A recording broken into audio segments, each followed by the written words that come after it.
be effective in spurts, but they are always league leaders in penalties because of their aggressiveness. He preaches aggression so much that his defenses are often at the tops as far as late hit penalties and unnecessary roughness.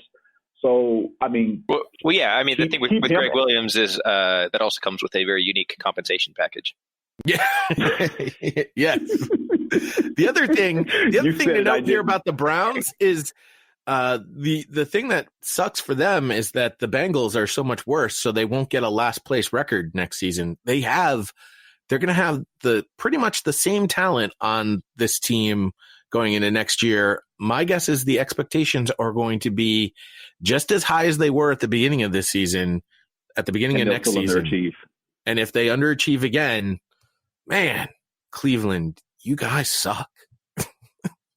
Quick hits on the rest of the injuries for the Browns. I've already mentioned Odell Beckham Jr. He's listed as questionable. Jarvis Landry shows up with a hip injury. He was limited in practice.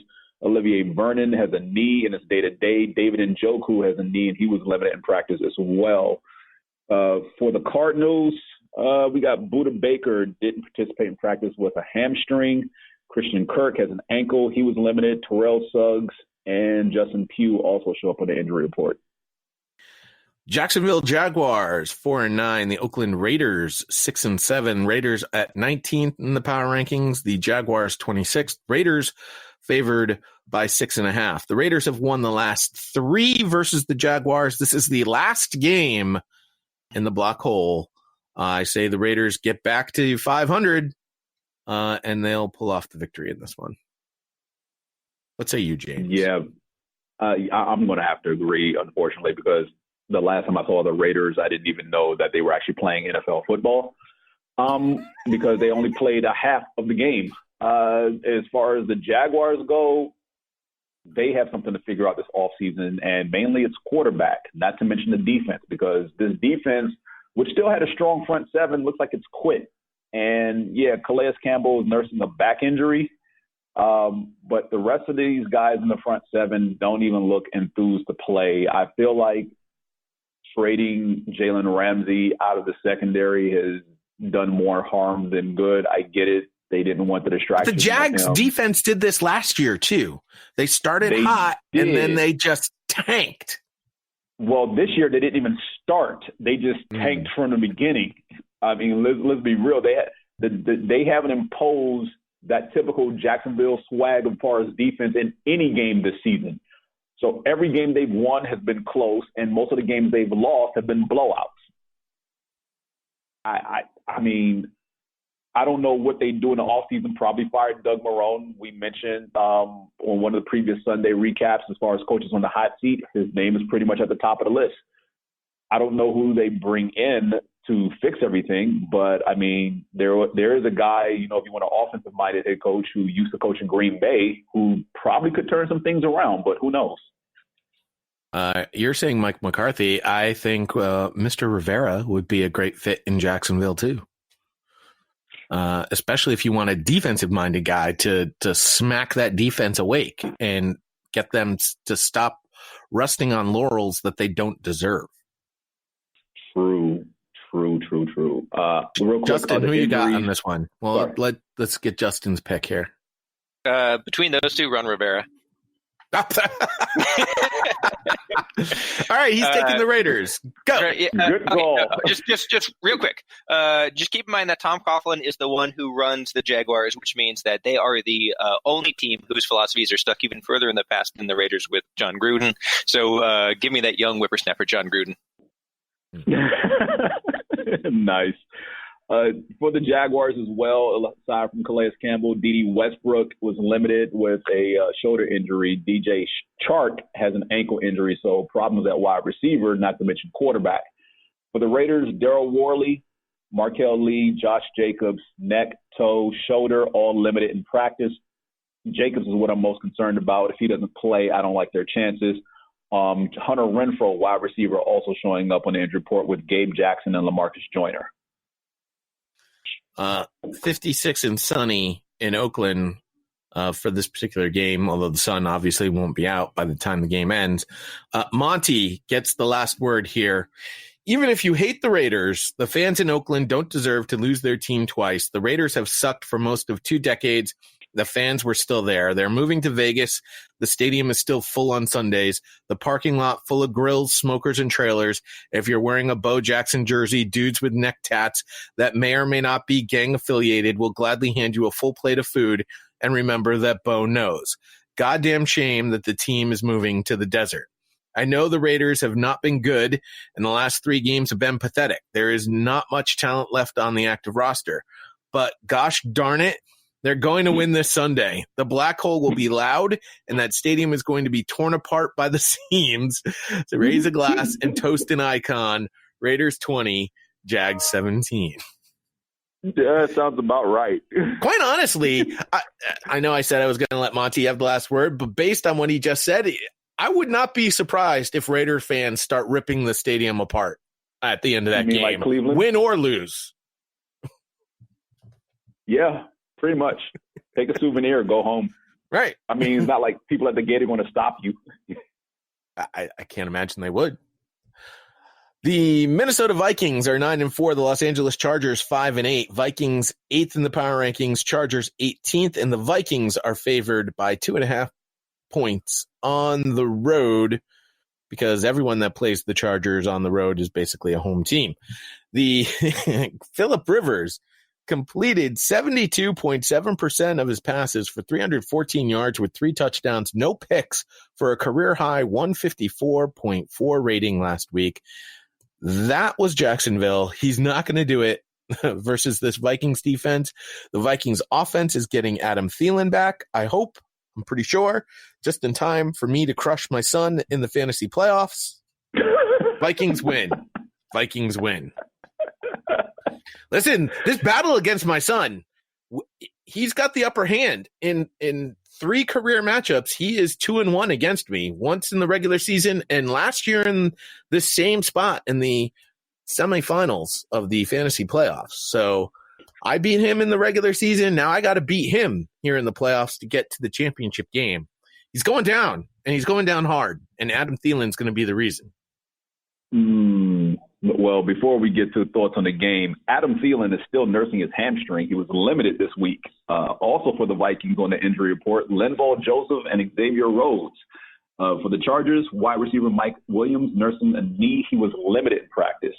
I hope Thielen does at least play. It'll be sad if he suits up and doesn't touch the field like he did when he initially got this injury. Let's not wish that on my fantasy team. I don't want to have to go sign Brashad Perriman. I just said I'm not risking my fantasy season on Brashad Perriman, James. Adam Thielen is playing. Hey, man, you speak it into existence. It'll happen. Unfortunately, this is a game I don't really care much about because it's 2 quarterbacks I think are grossly overrated, and, one is playing like complete trash this year. So I'll let you guess who. Well, it's got to be Phillip Rivers because Kirk Cousins is actually playing pretty well, Justin. Yeah, Kirk Cousins is playing incredible right now. That's why I'm going to take the Vikings. The one thing that I just want to put out there on the airwaves, because I've been hammering this home ever since the light flicked on for me, is that I think Phillip Rivers is an absolute fraud. And I say this as somebody who's always liked him in his bolo ties and the fact that he has 87 children. He has never even won his own division since LaDainian Tomlinson retired. Yep. Doesn't surprise me. Insane. So, yeah, he's a fraud. And I think I've actually turned around on the he's not a Hall of Fame quarterback conversation completely. Give me the Vikings. Kirk Cousins is playing great, and nobody realizes it. And the Vikings are a pretty solid team. 67 and sunny. And by the way, I do have access to my son's phone, so if I need to, I will take part of malfeasance. I will make sure it does not beat me second time. Working like a true Patriot pod. If you ain't trying. That is correct. Hey, this was Jay Soderbergh Productions that did this. It's a third-party contract. Right. You can't pin this on Jay. That's right. 100% correct. The Atlanta Falcons are 4-9. The San Francisco 49ers are 11-2. My boyfriends, they are second in the power rankings. The Falcons are 25th. The 49ers favored by 11 in this particular game. By completing at least 70% of his pass attempts, having a passer rating of 110 or higher on Sunday against Atlanta, Jimmy Garoppolo, who James said on the recap podcast, he is a great quarterback, would tie for the longest such streak of games in a single season in NFL history. Pause. I said he had a great game. I didn't call him a great quarterback. You called him a great quarterback, James. You told me to mark it. You told me to mark it. I marked it mentally. I said he had a great game. Quarterbacks with the most consecutive games completing at least 70% of their passes and a passer rating of 110 or higher in a single season in NFL history. That would be Patrick Mahomes, who did it in 2018, and Russ Wilson, who did it in 2015. The longest such streak. It's fantastic. It's just fantastic. Another game without really much to add to this. I mean, the Falcons have shown some signs of life, I suppose, but 49ers are just that much better, and I don't have a problem with giving up 11 points to the Atlanta Falcons. I will take the 49ers for the victory. As a matter of fact, I'm locking it in. Yeah, ditto. Injuries real quick. Devontae Freeman, Julio Jones for the Falcons. Freeman was a non-participant. Jones was limited.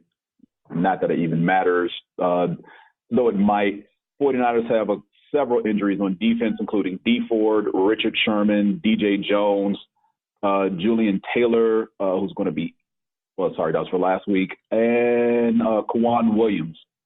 So, and Williams is in the concussion protocol. Sherman has a hamstring. Ford, aggravated injuries to his hamstring and quad. I don't expect him to play. DJ Jones is having season-ending ankle surgery, so he's going to be out. Garrett Selleck is questionable. Doesn't say what his injury is. That's the only offensive name on the injury report. Look, yes, I did say Garoppolo was great, but in the context of that game against the Saints, if you had told me at the beginning of the day or on Thursday when we recorded last week that game, both teams was going to score in the 40s, I'd call you a liar. I'd probably kick you in the face for speaking such shenanigans and nonsense, but it happened, and I was shocked all across the board. Neither defense played well when it mattered most or made any significant stops to sustain longevity for the game or to give you hope that it wasn't going to be anything but a shootout. But, yes, Garoppolo, in the context of that game last week, played great. He is still not a great quarterback, Pod. No, did you hear the statistic I just gave you? He's right up there with Patrick Mahomes and Russell Wilson.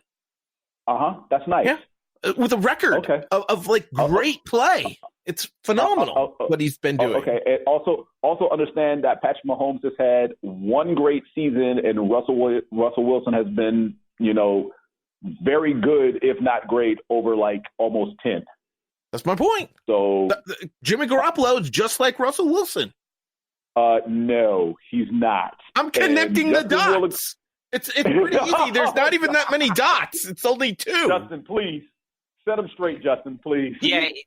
You know when people use that font where they alternate capital and lowercase letters? That's every word coming out of your mouth is coming out that way right now. Jimmy Garoppolo is not a great quarterback. I think he's a mid-table quarterback, which is better than what I thought he was coming into the season. I mean, last game was great. He played a very good football game, probably one of the best football games all year. Awesome. I mean, don't forget the week before he threw for 165 yards, though. I mean, let's not pretend like he's Drew Brees all of a sudden. Yeah, and 3 touchdowns, though. Wait. So he didn't throw for a lot of yards, but he threw for a ton of touchdowns. Literally 1 touchdown. All right. Thanks I was going to say that pre-game was against the Ravens. Yeah. So thanks for checking. But San Francisco's going to win this game. Their defense is good. They lost a lot of players last week. It was a costly victory for them. So I don't think we're going to see Sherm and a bunch of those other guys.